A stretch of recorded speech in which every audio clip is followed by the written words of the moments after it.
Marcos 8, ang pagpapakain sa 4,000. Nang mga araw na yon, muling nagkatipon ang napakaraming tao. Wala nang makain ang mga ito, kaya't tinawag ni Jesus ang kanyang mga alagad at sinabi sa kanila, "Naaawa ako sa mga taong ito, sapagkat 3 araw na ngayong kasama ko sila at wala na silang makain. Kung pauuwiin ko sila ng gutom, mahihilo sila sa daan. Malayo pa naman ang pinanggalingan ng ilan sa kanila." Ito po ay isang liblib na lugar. Saan po tayo kukuha ng pagkain para sa ganito karaming tao? Tanong ng mga alagad. "Ilan ang tinapay ninyo riyan?" Tanong ni Jesus. 7 po, sagot nila. Pinaupo ni Jesus sa lupa ang mga tao at kinuha ang 7 tinapay. Nagpasalamat siya sa Diyos, hinati-hati ang mga tinapay at ibinigay sa mga alagad upang ipamahagi sa mga tao. Ganoon nga ang ginawa ng mga alagad. Mayroon din silang ilang maliliit na isda. Muli siyang nagpasalamat sa Diyos at pagkatapos ay iniutos niyang ipamahagi din iyon sa mga tao. Kumain ang lahat at nabusog. Nang tipunin nila ang lumabis, nakapuno pa sila ng 7 kaing. May 4,000 tao ang kumain. Matapos pauwiin ang mga tao, sumakay si Jesus sa bangka, kasama ang kanyang mga alagad, at nagtungo sila sa lupain ng Dalmanuta. Humingi ng palatandaan ang mga Pariseo. May dumating na mga Pariseo at nakipagtalo kay Jesus.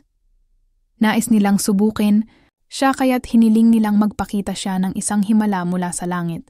Napabuntong hininga si Jesus at sinabi sa kanila, "Bakit naghahanap ng himala ang mga tao sa panahong ito? Pakatandaan ninyo, hindi sila bibigyan ng hinihingi nilang himala." At sila'y iniwan niya. Muli siyang sumakay sa bangka at tumawid sa ibayo, ang pampaalsang ginagamit ng mga Pariseo at ni Herodes. Nakalimutan ng mga alagad na magdala ng tinapay. Iisa lang ang kanilang tinapay sa bangka. Sinabi ni Jesus sa kanila, "Mag-ingat kayo sa pampaalsang kinakalat ng mga Pariseo at ni Herodes." Sabi nila sa isa't isa. Wala kasi tayong dalang tinapay kaya sinabi niya iyon. Dahil alam ni Jesus ang kanilang pinag-uusapan, sinabi niya sa kanila, "Bakit ninyo pinag-uusapang kayo'y walang dalang tinapay? Hindi pa ba kayo nakakaintindi? Hindi pa ba ito abot ng inyong isip? Wala ba kayong mata? Bakit hindi kayo makakita? Wala ba kayong tainga? Bakit hindi kayo makarinig? Hindi ba ninyo naaalala ng paghati-hatiin ko ang 5 tinapay para sa 5,000 tao? Ilang kaing ang napuno ninyo ng lumabis na pagkain?" 12 po, tugon nila. "At nang paghati-hatiin ko ang 7 tinapay para sa 4,000 tao, ilang kaing ang napuno ninyo?" Tanong niya. 7 po, muli nilang sagot. "At hindi pa rin ba ninyo nauunawaan ito?" Tanong niya. Pinagaling ang isang lalaking bulag. Pagdating nila sa Bethsaida, dinala ng ilang tao kay Jesus ang isang bulag at pinakiusapan nilang hipuin niya ang taong ito. Inakay niya ang bulag at dinala ito sa labas ng bayan. Matapos duraan at takpan ang mga mata nito ng kanyang kamay, tinanong ni Jesus, "May nakikita ka ba?" Tumingin ang lalaki at sumagot, "Nakakakita po ako ng mga tao, ngunit para silang mga punong kahoy na naglalakad."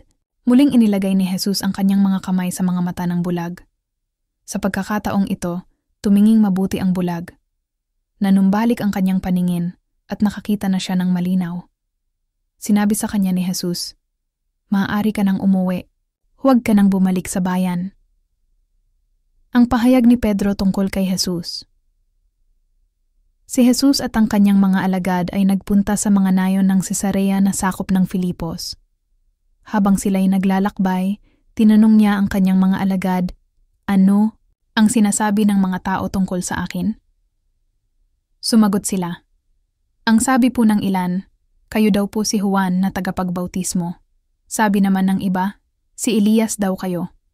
May nagsasabi ring isa raw kayo sa mga propeta. Ngunit kayo naman, ano ang sinasabi ninyo kung sino ako?" Tanong niya. Sumagot si Pedro, "Kayo po ang Kristo." Huwag ninyong sasabihin kaninuman kung sino ako, mahigpit na utos niya sa kanila. Unang pagpapahayag tungkol sa kamatayan at muling pagkabuhay ni Jesus. Mula noon, itinuro ni Jesus sa mga alagad ang mangyayari sa kanya.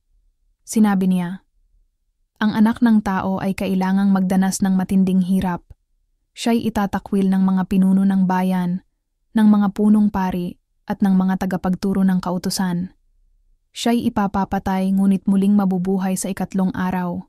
Malinaw na sinabi niya ito sa kanila at dahil dito'y dinala siya ni Pedro sa isang tabi at pinagsabihan. Ngunit tumalikod si Jesus, tumingin sa mga alagad at sinabi kay Pedro, umalis ka sa harap ko, Satanas. Ang iniisip mo'y hindi galing sa Diyos, kundi sa tao. Pinalapit ni Jesus ang mga tao at ang kanyang mga alagad at sinabi sa kanila, ang sino mang nagnanais sumunod sa akin ay dapat itakwil ang kanyang sarili, pasanin ang kanyang krus, at sumunod sa akin.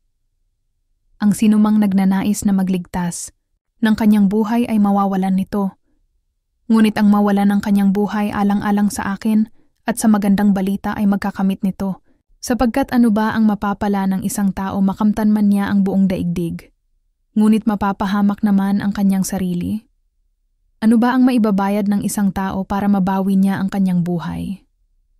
Kapag ikinahiya ninyo ako at ang aking mga salita sa harap ng mga taksil at makasalanang mga tao sa panahong ito, ikakahiya rin kayo ng anak ng tao pagparito niya na taglay ang dakilang kapangyarihan ng kanyang ama at kasama ang mga banal na anghel.